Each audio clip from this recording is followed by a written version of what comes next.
देखिए, जब से बिहार एसएससी की वैकेंसी आई है, सचिवालय सहायक का पद टॉक ऑफ द स्टेट बना हुआ है।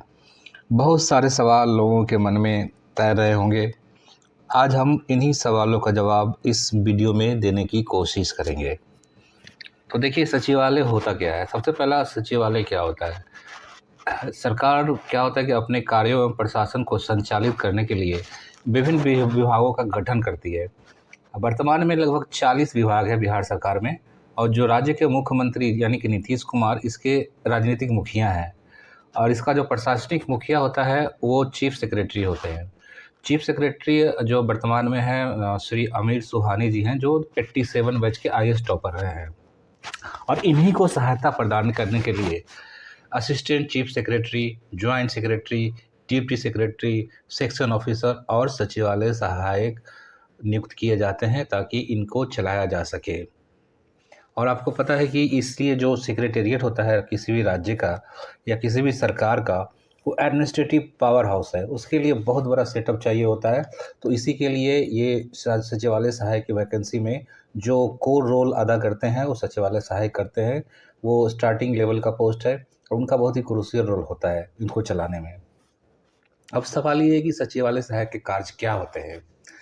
देखिए, सचिवालय सहायक का जो कार्य होता है मेनली ऑफिशियल वर्क होता है, फील्ड वर्क ना के बराबर होता है। वो अपने विभाग का फाइल तैयार करना, डेटाबेस तैयार करना, ड्राफ्टिंग करना, यही सब काम होते हैं। आजकल क्या है कि सारा काम सभी ऑफिस कंप्यूटराइज्ड हो गए हैं और उसमें मैनुअल वर्क की संभावना बहुत कम रह गई है और नए नए सॉफ्टवेयर आ गए हैं जिससे काम करना बहुत ही आसान हो गया है। और एक सवाल हो रहा है कि जो सचिवालय सहायक है वो रिपोर्ट किसको करते हैं। देखिए, सचिवालय सहायक जो होते हैं उसके 7, 8, 10, 15 जो भी होते हैं वो संबंधित प्रशाखा पदाधिकारी जो सेक्शन ऑफिसर होता है उसको रिपोर्ट करते हैं। वो इनकी पोस्टिंग कहाँ होती है और क्या पटना से बाहर भी हो सकती है? लोगों के मन में, कई लोगों को लगता है कि इसकी पोस्टिंग पटना में होती है, लेकिन ऐसा नहीं है।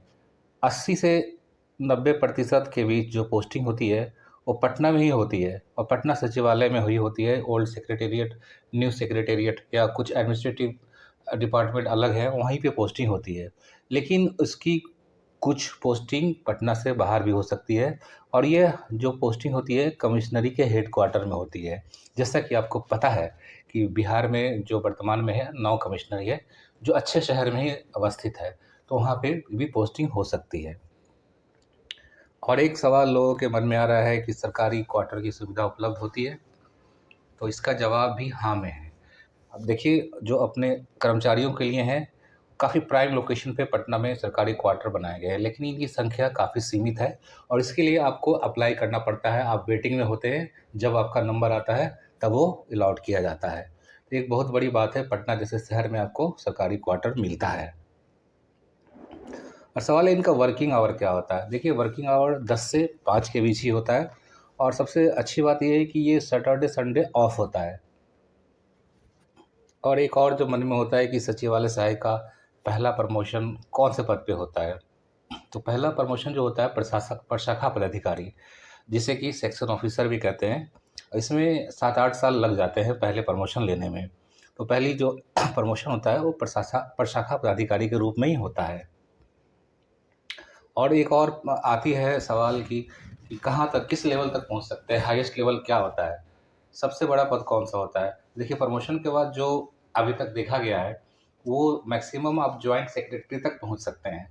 ऐसे मैं व्यक्तिगत लोगों को भी जानता हूँ, व्यक्तिगत तौर पे भी, जो अ, जिन्होंने ज्वाइन किया था as a assistant, but joint secretary के पद पे रिटायर हुए हैं, तो आप ज्वाइंट सेक्रेटरी तक जा सकते हो। और ये इसका प्रमोशन चैनल क्या होता है, तो पहली आपको जैसे कि बता चुके हैं, जो पहला प्रमोशन होता है वो है प्रशाखा पदाधिकारी का, यानी सेक्शन ऑफिसर का। उसके बाद सेकंड जो प्रमोशन मिलता है वो असिस्टेंट सेक्रेटरी होता है, अवर सचिव का। उसके बाद डिप्टी सेक्रेटरी, उसके बाद जॉइंट सेक्रेटरी। तो ये जो है जॉइंट सेक्रेटरी का पोस्ट या डिप्टी सेक्रेटरी का पोस्ट, ये आईएएस से जो आते हैं वो भी बनते हैं, जो पीसीएस से आते हैं वो भी बनते हैं। तो एक बहुत बड़ी अपॉर्चुनिटी है सचिवालय सहायक के लिए कि ये आईएएस लेवल का पद आप प्राप्त करने का।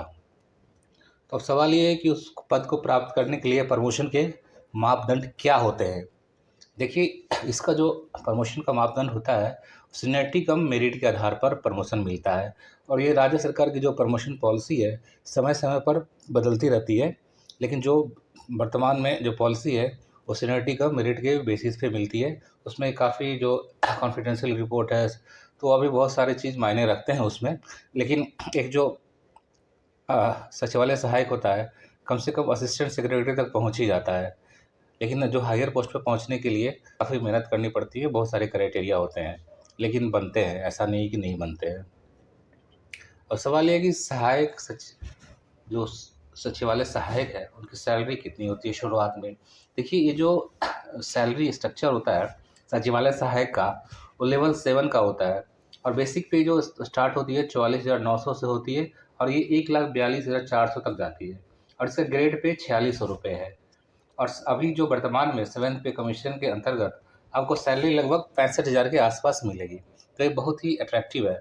पटना जैसे शहर में या बड़े शहर में रहने का मौका मिल रहा है, और आपकी सैलरी 65,000 आ रही है। ये 65,000 में TA, DA, medical, HRA, NPS और जो भी एप्लीकेबल अलाउंसेस होते हैं, वो इसमें इंक्लूडेड हैं। तो ये सैलरी काफ़ी अच्छा, स्टार्टिंग के लिए ये सैलरी काफ़ी अच्छा माना जाता है ये। तो देखिए, एक और सवाल है जो हमारा थंबनेल था, सचिवालय के लाखों में कमाते हैं। देखिए, ये सवाल कुछ और मत सोचिए। ये सचिवालय सहायक की सैलरी क्या लाख से ज़्यादा हो सकती है? देखिए, अभी तो 65,000 है, लेकिन क्या होता है, ये वैकेंसी अभी तक रिकॉर्ड रहा है कि 2-3 साल लग जाते हैं। मैं उम्मीद करता हूँ कि इस बार जल्दी करे सरकार, लेकिन पता नहीं, अभी तक का जो रिकॉर्ड रहा है 2-3 साल लग जाते हैं। अगर इसमें 3 साल लगते हैं तो उसमें क्या हो गया, 8th पे कमीशन लागू हो जाएगा। 8th पे कमीशन में क्या होता है कि जो सैलरी होती है बेसिक पे, उसका उसमें कुछ पोर्शन डीए का मर्ज कर दिया जाता है, तो उसका बेसिक काफ़ी बढ़ जाता है। जैसा कि आप देख रहे हैं 44,900 बेसिक स्टार्टिंग है, तो उस समय हो सकता है वो 70,000 75,000 बेसिक स्टार्टिंग हो जाए। और अदर अलाउंसेस मिलाने के बाद, डीए मिलाने के बाद सैलरी 1 लाख के करीब पहुंच जाएगी। आप यकीन रखिए। अब जब तक ज्वाइन करेंगे, या 3 साल के बाद, 4 साल के बाद आपकी सैलरी 1 लाख रुपए ज़रूर हो जाएगी। अब देखिए,